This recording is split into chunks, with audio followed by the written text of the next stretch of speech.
हरिः ओम्। ॐ नमः शिवाय। ॐ केशवाय नमः। ॐ नारायणाय नमः। ॐ माधवाय नमः। नारायणं नमस्कृत्य नरं चैव नरोत्तमं देवीं सरस्वतीं व्यासं ततो जयमुदीरयेत्। अथ चतुर्थोऽध्यायः। महर्षि व्यास का असंतोष नामक चतुर्थ अध्याय से हम आज प्रारंभ करेंगे। व्यास उवाच इति ब्रुवाणं संस्तूय मुनीनां दीर्घसत्रिणां वृद्धः कुलपतिः सूतं बहवृचः शौनको ब्रवीत्।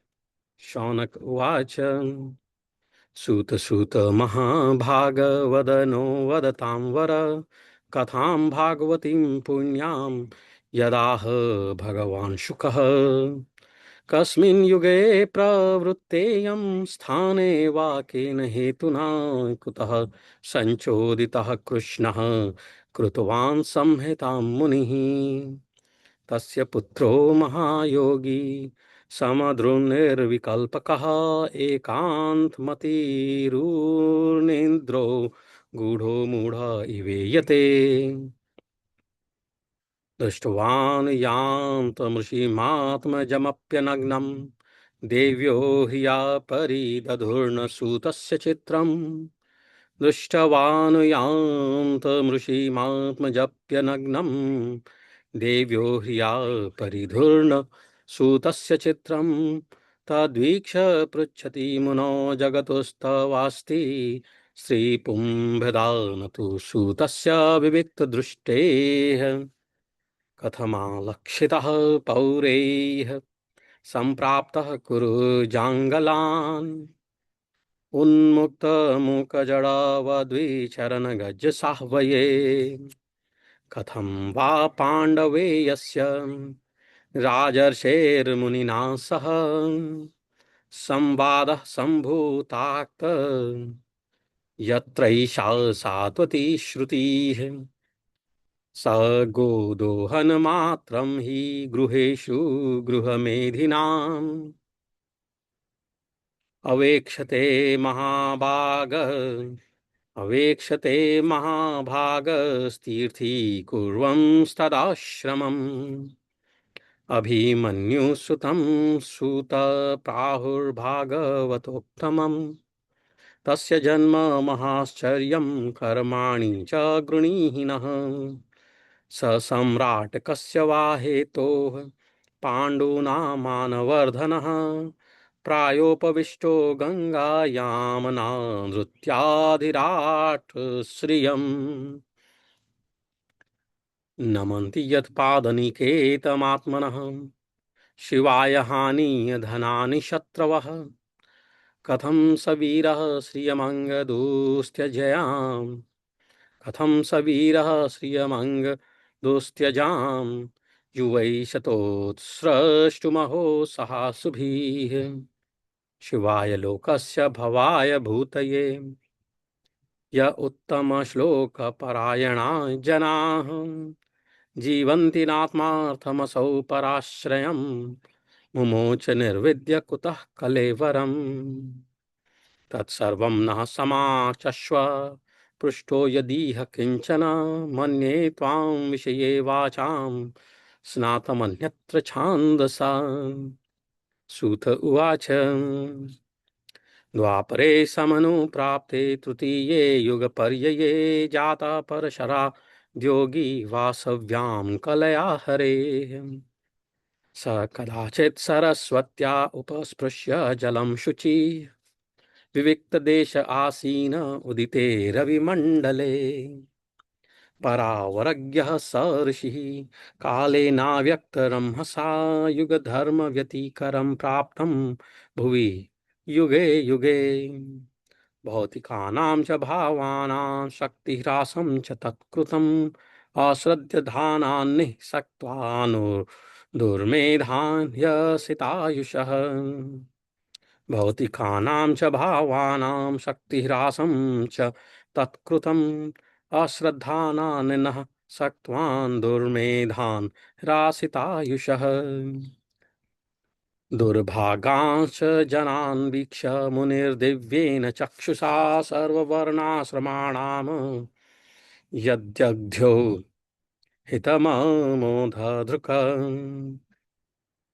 चातुर्होत्रं कर्म शुद्धं प्रजानां वीक्ष्य वैदिकं व्यदधाद्यज्ञसन्तत्यै वेदमेकं चतुर्विधं ऋग्यजुःसमाथर्व्याख्या ऋग्यजुःसमाथर्वाख्या वेदाश्चत्वार उदधृताः इतिहासपुराणं च पञ्चमो वेद उच्यते तत्र र्ग्वेदधरः पैलः सामगो जैमिनिः कविः वैशाम्पायन एवैको निष्णातो यजुषामुत अथर्वाङ्गीर सामासी सुमन्तुर्दारुणो मुनिः इतिहासपुराणानां पितामेरो महर्षणः त एत ऋषयो वेदं स्वं स्वं व्यस्यन्ननेकधा शिष्यैः प्रशिष्यैस्तचिच्छस्यैर्वेदास्ते शाखिनो भवन् त एव वेदा दुर्मेधैर्धार्यन्ते पुरुषैर्यथा एवं चकार भगवान् व्यासः कृपणवत्सलः स्त्रीशूद्रद्विजबन्धूनां त्रयीणां श्रुतिगोचरा कर्म श्रेयसि मूढानां श्रेय एवं भगवेदिह इति भारतमाख्यानं कृपया मुनिना कृतम् एवं प्रवृत्तस्य सदा भूतानां श्रेयसी द्विजा सर्वात्मेकेनापि यदा नातुष्यधृतयः ततः नाति प्रसीददधृदयः सरस्वत्यास्तते शुचौ वितर्कयन् विविक्तस्थ इदं प्रोवाच धर्मवित् धृतव्रतेन हि मया छन्दांसि गुरुवोऽग्नयः मानिता निर्व्यलीकेन गृहीतं चानुशासनं भारतव्यपदेशेन याम्नायार्थश्च दर्शितः दृश्यते यत्र धर्मादि श्रीशूद्रादिभिरप्युत तथापि बत मे देह्यो यात्मा चैवात्मना विभु असम्पन्ना इवा भाति ब्रह्मवर्चस्य सत्तमः किं वा भागवता धर्मा न प्रायेण निरूपिताः प्रियाः परमहंसानां त एव ह्यच्युतः प्रियः तस्यैवं खिलमात्मानं मन्यमानस्य खिद्यतः कृष्णस्य नारदोऽभ्यागादाश्रमं प्रागुदाहृतं तमभिज्ञाय सहसां प्रत्युत्थायागतं मुनिः पूजयामास विधिवन्नारदं सुरपूजितम् इति श्रीमद्भागवते महापुराणे पारमहंस्यां संहितायां प्रथमस्कन्धे नैमिषीयोपाख्याने चतुर्थो अध्यायः। तो हमने चतुर्थ अध्याय को संस्कृत में पढ़ा। व्यास ऋषि कहते हैं कि उस दीर्घकालीन सत्र में सम्मिलित हुए मुनियों में विद्या वयोवृद्ध कुलपति ऋग्वेदी शौनक जी सूत जी को पूर्वोक्त बात सुनकर उनकी प्रशंसा की और कहा, शौनक जी जो ऋग्वेदी थे, कुलपति थे, विद्या वयोवृद्ध थे मुनियों में, उन्होंने तो पहली बातें सुनकर इस प्रकार कहा। उन्होंने कहा कि सूत सूत महाभाग वदन वदनो वदताम वर कथाम भागवतीम पुण्याम यदाह भगवान शुकः। सूत जी आप वक्ताओं में श्रेष्ठ हैं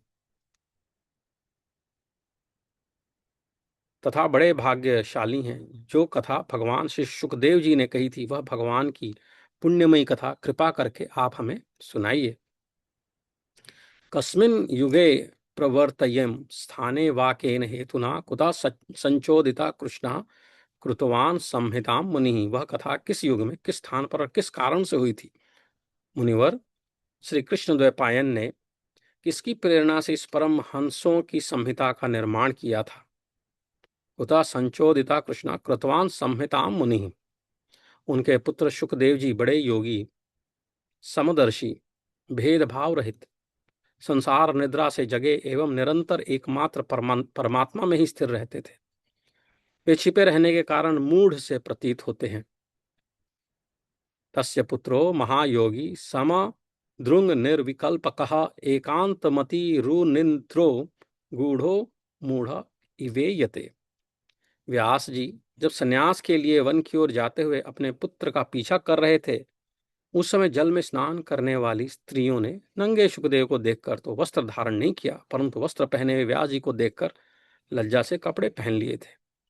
इस आश्चर्य को देखकर जब व्यास जी ने उन स्त्रियों से इसका कारण पूछा, तब उन्होंने उत्तर दिया कि आपकी दृष्टि में तो अभी स्त्री पुरुष का भेद बना हुआ है, परंतु आपके पुत्र शुद्ध दृष्टि में यह भेद नहीं है। दृष्टवानु यान्तमृषि मात्मजमप्यनग्नं देव्यो ह्रिया परिदधुर्न सुतस्य चित्रं तद्वीक्ष्य पृच्छति मुनौ जगदुस्तवास्ति स्त्रीपुंभिदा न तु सूतस्य विविक्ता दृष्टेः। कथमालक्षिता पौरैः संप्राप्तः कुरु जांगलान् उन्मत्तमूक जड़ विद्वच्चरण गज साहवये कुरु जांगल। देश में पहुंचकर हस्तिनापुर में वे पागल गूंगे और जड़ के समान विरचते होंगे। नगरवासियों ने उन्हें कैसे पहचाना? उन्मुक्त मूक जड़ वद्विचरण गज साहवये कथमालक्षिता पौरे संप्राप्त कुरु जांगलान। पांडव नंदन राजर्षि परीक्षित का इन मौनी सुखदेव जी के साथ संवाद कैसे हुआ, जिसमें यह भागवत संहिता कही गई।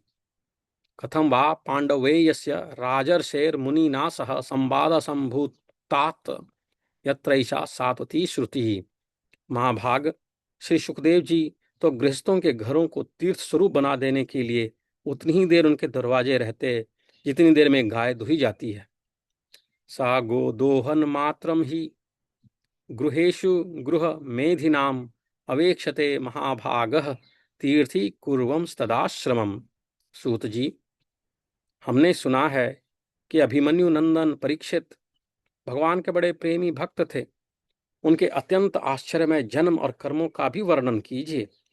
अभिमन्यु सुतम सूत प्राहुर्भागवतोक्तमं तस्य जन्म महाश्चर्यम कर्माणि च गृणीहिनः। वे तो पांडव वंश के गौरव बढ़ाने वाले सम्राट थे। वे भला किस कारण से साम्राज्य लक्ष्मी का परित्याग करके गंगा तट पर मृत्यु पर्यंत अनशन का व्रत लेकर बैठे थे? स सम्राट कस्य वा हेतुः पांडुना मानवर्धनः प्रायोपविष्टो गंगायामनादृत्याधि राट श्रियम। शत्रुघ्न अपने भले के लिए बहुत सा धन लाकर उनके चरण रखने की चौकी को नमस्कार करते थे। वे एक वीर युवक थे। उन्होंने उस दुस्त्यज्य लक्ष्मी को अपने प्राणों के साथ भला क्यों त्याग देने की इच्छा की? नमन्ति यत्पाद निकेतमात्मनः शिवाय हानि धनानि शत्रवः कथं स वीरा श्रियमंग दुस्त्यजाम युवै शतोत्सहृष्टुमहो सहा सुभिः युवै शतोत्सृष्टुमहो सहा सुभिः। जिन लोगों का जीवन भगवान के आश्रित है, वे तो संसार के परम कल्याण, अभ्युदय और समृद्धि के लिए ही जीवन धारण करते हैं। उसमें उनका अपना कोई स्वार्थ नहीं होता। उनका शरीर तो दूसरों के हित के लिए था। उन्होंने विरक्त होकर उसका परित्याग क्यों किया? शिवाय लोकस्य भवाय भूतये शिवाय लोकस्य भवाय भूतये य उक्तम श्लोक परायणा जनाः जीवन्ति नात्मार्थमसौ पराश्रयम् मुमोच निर्विद्य कुतः कलेवरम्।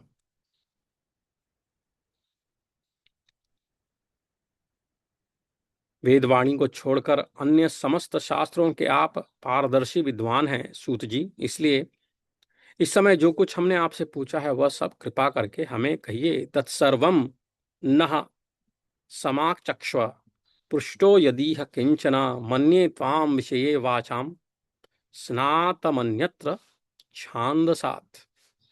सूत जी ने कहा, इस वर्तमान चतुर्युगी के तीसरे युग द्वापर में महर्षि पराशर के द्वारा वसुकन्या सत्यवती के गर्भ से भगवान के कलावतार योगीराज व्यास जी का जन्म हुआ। कहते हैं, इस वर्तमान चतुर्युगी के तीसरे युग द्वापर में महर्षि पराशर के द्वारा वसु कन्या सत्यवती के गर्भ से भगवान के कलावतार योगीराज व्यास जी का जन्म हुआ।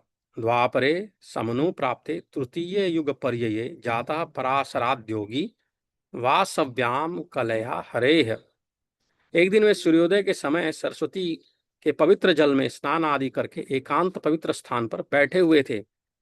स कदाचित सरस्वत्या उपस्पृश्य जलम शुचि विविक्त देश आसीन उदिते रवि मंडले। एक दिन वे सूर्योदय के समय उदिते रवि मंडले एक दिन वे सूर्योदय के समय सरस्वती के पवित्र जल में स्नान आदि करके एकांत पवित्र स्थान पर बैठे हुए थे। महर्षि भूत और भविष्य को जानते थे। उनकी दृष्टि अचूक थी। उन्होंने देखा कि जिसको लोग जान नहीं पाते, ऐसे समय के फेर से प्रत्येक युग में धर्म संकरता और उसके प्रभाव से भौतिक वस्तुओं की भी शक्ति का ह्रास होता रहता है। संसार के लोग श्रद्धाहीन और शक्ति रहित हो जाते हैं। उनकी बुद्धि कर्तव्य का ठीक ठीक निर्णय नहीं कर पाती और आयु भी कम हो जाती है। लोगों की इस सौभाग्यहीनता को देखकर उन मुनीश्वर ने अपनी दिव्य दृष्टि से समस्त वर्णों और आश्रमों का हित कैसे हो, इस पर विचार किया।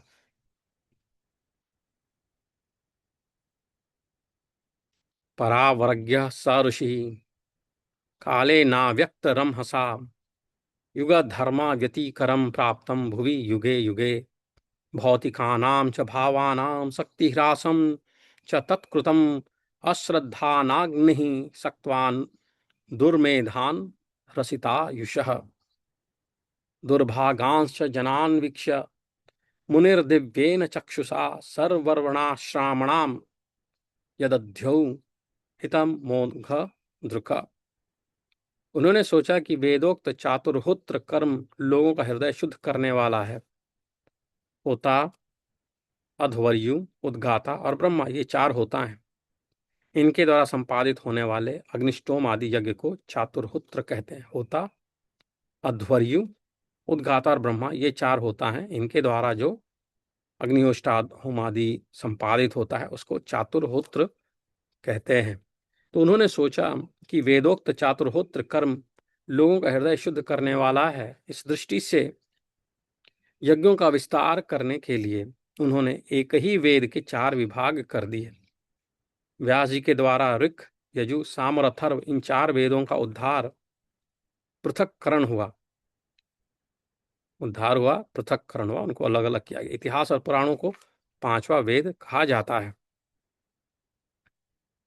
चातुर्होत्रम कर्म शुद्धम प्रजानां वीक्ष्य वैदिकम व्यदधाद्यज्ञ संतत्यै वेदमेकं चतुर्विधं ऋग्यजु समाथर्वख्या वेदाश्चत्वार उदधृताः इतिहास पुराणं च पंचमो वेद उच्यते। उनमें से ऋग्वेद के पैल सामगान के विद्वान जैमिनी एवं यजुर्वेद के एकमात्र स्नातक वैशंपायन हुए। ऋग्वेद के पैल सामगान के विद्वान जैमिनी और यजुर्वेद के एकमात्र स्नातक वैशंपायन हुए। अथर्ववेद में प्रवीण हुए दरुण नंदन सुमंतो मुनि इतिहास और पुराणों के स्नातक मेरे पिता रोमहर्षण थे। इन पूर्वोक्त ऋषियों ने अपनी अपनी शाखा को और भी अनेक भागों में विभक्त कर दिया। इस प्रकार शिष्य, प्रशिष्य और उनके शिष्यों द्वारा वेदों की बहुत सी शाखाएं बन गई। कर्म कम समझ वाले पुरुषों पर कृपा करके भगवान वेद व्यास ने इसलिए ऐसा विभाग कर दिया कि जिन लोगों को स्मरण शक्ति नहीं है या कम है, वे भी वेदों को धारण कर सके।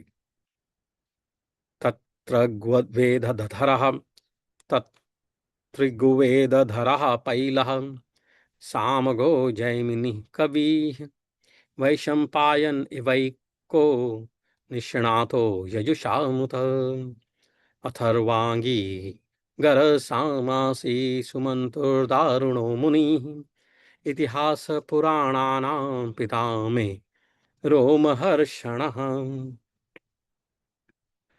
त एत ऋषयो वेदं स्वं स्वं व्यस्यननेकधा शिष्यैः प्रशिष्यैस्तशिष्यैर्वेदास्ते सखिनो भवन्।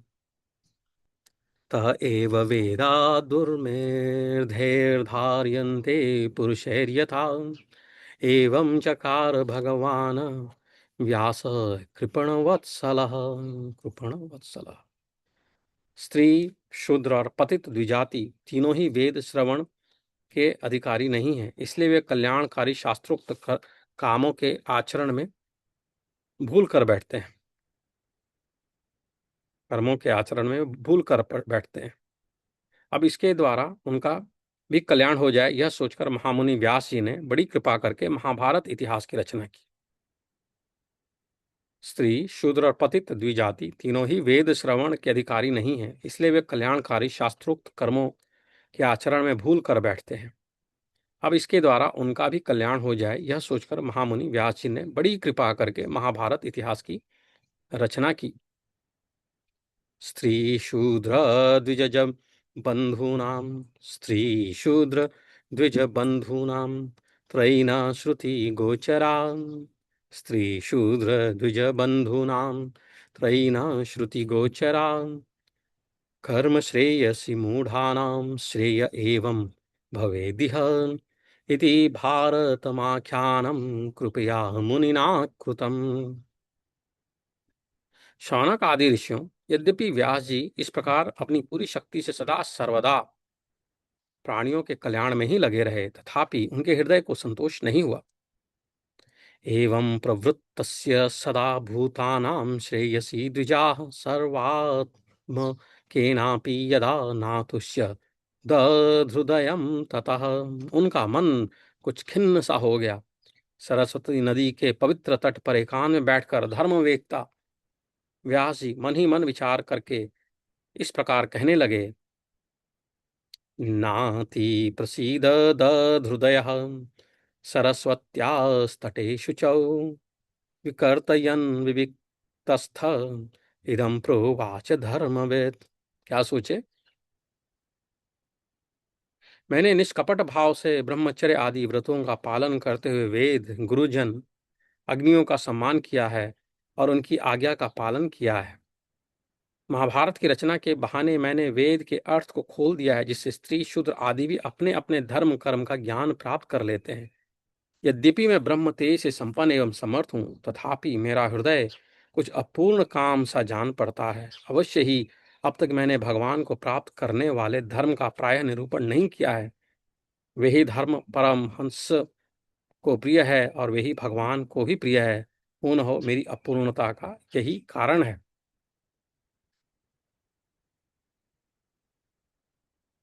धृतव्रतेन हि मया छन्दांसि गुरुवोऽग्नयः मानिता निर्भय लीकेन गृहीतं चानुशासनं भारतव्यापदेशेन याम्नायार्थश्च दर्शितः दृश्यते यत्र धर्मादि स्त्रीशूद्रादिभिरप्युत तथापि बत मे देह्यो यात्मा चैवात्मना विभु असंपन्न इवा भाति ब्रह्मवर्चस्य सक्तमः किं वा भागवता धर्मा न प्रायेण निरूपिताः प्रियाः परमहंसानां त एव याच्युत प्रियाः। श्री कृष्ण द्वैपायन व्यास इस प्रकार अपने को पूर्ण सम्मान कर जब खिन्न हो रहे थे, उसी समय पूर्वोक्त आश्रम पर देवर्षि नारद जी आ पहुंचे। तस्यैवं खिलमात्मानं मन्यमानस्य खिद्यतः कृष्णस्य नारदोऽभ्यागादाश्रमं प्रागुदाहृतम्। उन्हें आया देख व्यास जी तुरंत खड़े हो गए और उन्होंने देवताओं के द्वारा सम्मानित देवर्षि नारद की विधि पूर्वक पूजा की। तमभिज्ञाय सहसा प्रत्युत्थायागतं मुनिः पूजयामास विधिवन्नारदं सुरपूजितम्। इस प्रकार हमने भागवत महापुराण का चौथा अध्याय अर्थ सहित जाना।